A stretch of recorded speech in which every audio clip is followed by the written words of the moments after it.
बळीराजाचं नातं शेतीशी जोडलेलं हे घट्ट असतं आणि ते कायमस्वरूपी टिकून राहतंच. तुम्ही सगळ्यांनी सपोर्ट करायचा आहे.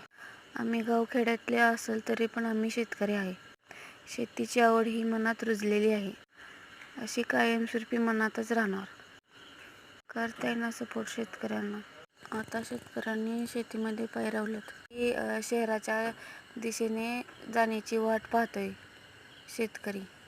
त्याच्या जीवनाचा संघर्ष हा खूप मोठा आहे. हे सत्य घटना हे सर्व काही आधारित आहे. बळीराजाचं कष्ट हे आणि कधीच कमी होणार नाही. बळीराजाचं बळ हे कधीच कमी होणार नाही. सदैव तुमच्या स्मरणात राहायला हवा शेतकरी. तो अन्नदाता आहे. त्याच्या घामाचं मोल त्याला मिळायलाच हवं. जे काय मिळतं ते कष्टातूनच मिळतं. भगवंत आहे साथी, ही आमची माती.